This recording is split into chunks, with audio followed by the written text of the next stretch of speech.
बौद्ध धर्म भारतातून का कमी झाला? कधी तुम्ही स्वतःला हा प्रश्न विचारला आहे का, की भगवान बुद्धांची शिकवण ज्या भूमीत विकसित झाली, त्याच भूमीत आज अनेक मूळ बौद्ध ग्रंथ सहज उपलब्ध का नाहीत?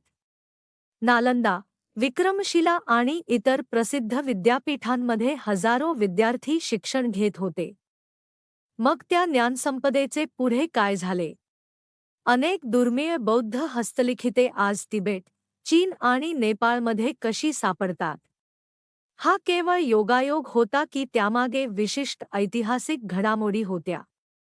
या विषयावर अनेक मतप्रवाह आहेत, परंतु इतिहासाचा अभ्यास करताना सर्वात महत्त्वाची गोष्ट म्हणजे उपलब्ध पुरावे काय सांगतात हे समजून घेणे. आज आपण याच प्रश्नांचा मागोवा घेणार आहोत आणि शिलालेख, प्रवासवर्णने, पुरातत्वीय संशोधन तसेच विविध ऐतिहासिक स्रोतांच्या आधारे या विषयाकडे पाहण्याचा प्रयत्न करू. सर्वप्रथम त्या काळाचा संदर्भ समजून घेणे आवश्यक आहे.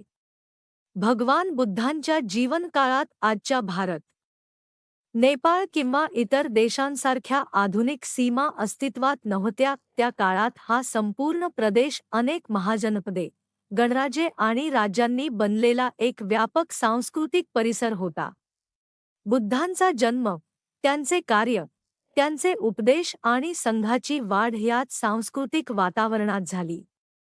आज लुंबिनी नेपाळमध्ये आहे, परंतु त्या काळातील राजकीय आणि सांस्कृतिक रचना आजच्या सीमांपेक्षा पूर्णपणे वेगळी होती.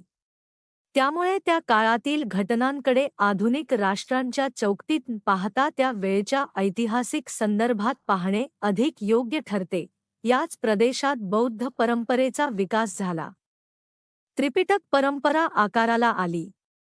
पुढील शतकांमध्ये नालंदा, विक्रमशिला, ओदंतपुरी, सोमपूर, जगद्दल आणि पुष्पगिरी यांसारखी मोठी शिक्षणकेंद्रे उभी राहिली. या विद्यापीठांमध्ये केवळ धार्मिक शिक्षण दिले जात नव्हते, तर तर्कशास्त्र, व्याकरण, वैद्यकशास्त्र, तत्त्वज्ञान, ध्यान, भाषा, साहित्य आणि विविध विषयांचा अभ्यास होत असे. भारतासह अनेक देशांतील विद्यार्थी आणि भिक्षू येथे येत असत. त्यामुळे ही केंद्रे त्या काळातील जागतिक ज्ञानपरंपरेचा महत्त्वाचा भाग मानली जातात. पण यानंतर एक महत्त्वाचा प्रश्न निर्माण होतो. जर इतके मोठे ग्रंथालय आणि विद्वान येथे होते, तर त्या हस्तलिखितांचे पुढे काय झाले? आज अनेक संस्कृत बौद्ध ग्रंथ भारतात दुर्मिळ का आहेत? त्याच ग्रंथांच्या तिबेटी किंवा चिनी भाषांतरांचा मोठा संग्रह मात्र हिमालयीन प्रदेशात का उपलब्ध आहे? या प्रश्नांची उत्तरे शोधण्यासाठी इतिहासकार विविध प्रकारचे पुरावे तपासतात. उपलब्ध ऐतिहासिक स्रोतांनुसार 7व्या ते 12व्या शतकादरम्यान नालंदा आणि विक्रमशिला ही जगातील प्रमुख शिक्षणकेंद्रे होती. चिनी प्रवासी ह्युएनसांग आणि इत्सिंग यांनी त्यांच्या प्रवासवर्णनात या विद्यापीठांची माहिती दिली आहे. त्यांच्या वर्णनांमधून तेथील अभ्यासक्रम, भिक्षूंची संख्या आणि ज्ञानपरंपरेची समृद्धी दिसून येते. याशिवाय पाल राजांच्या काळातील शिलालेख आणि पुरातत्वीय संशोधनातूनही या महाविहारांचे महत्त्व स्पष्ट होते. पुढील काळात अनेक राजकीय आणि लष्करी बदल घडले. 12व्या आणि 13व्या शतकात काही प्रमुख बौद्ध महाविहारांवर आक्रमणे झाली, अशी माहिती समकालीन फारसी इतिहासग्रंथांमध्ये आढळते. तसेच तिबेटी भिक्षू धर्मस्वामीन यांनी नालंदेला भेट दिली तेव्हा तेथील परिस्थितीचे वर्णन केले आहे. पुरातत्वीय उत्खननातूनही काही ठिकाणी विध्वंसाचे पुरावे सापडले आहेत. इतिहासकार या सर्व स्रोतांची तुलना करून त्या काळातील घटनांचा अभ्यास करतात. यानंतर आणखी एक महत्त्वाचा भाग समोर येतो. भारतीय बौद्ध आचार्यांपैकी अनेक विद्वान हिमालयाच्या दिशेने गेले. त्यांनी आपल्या अभ्यासासाठी आणि शिकवणीसाठी अनेक ग्रंथ सोबत नेल्याचा उल्लेख तिबेटी परंपरेत आढळतो.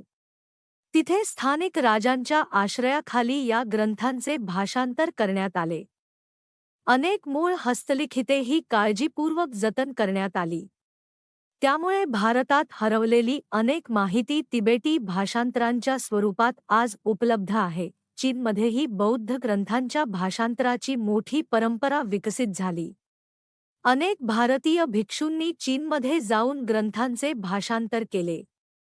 तर काही चीनी भिक्षूंनी भारतात येऊन मूळ हस्तलिखितांच्या प्रती तयार केल्या. त्यामुळे भारताबाहेरील अनेक ग्रंथालयांमध्ये या साहित्याचा मोठा संग्रह सुरक्षित राहिला. नेपाळमध्येही अनेक प्राचीन संस्कृत हस्तलिखिते जतन करण्यात आली. हिमालयीन हवामान ताडपत्र आणि भोजपत्रावरील हस्तलिखिते टिकवण्यासाठी तुलनेने अधिक अनुकूल असल्याचे संशोधक सांगतात. त्यामुळे काही हस्तलिखिते शतकानुशतके सुरक्षित राहू शकली. इतिहासाचा अभ्यास करताना एक गोष्ट लक्षात ठेवणे आवश्यक आहे. कोणत्याही एका कारणामुळे मोठे बदल घडत नाहीत. सामाजिक, राजकीय, आर्थिक आणि सांस्कृतिक अशा अनेक घटकांचा एकत्रित परिणाम होत असतो. त्यामुळे भारतातील बौद्ध धर्माचा हास किंवा बौद्ध साहित्याचा मोठा भाग भारताबाहेर सुरक्षित राहण्यामागेही अनेक कारणांचा विचार इतिहासकार करतात.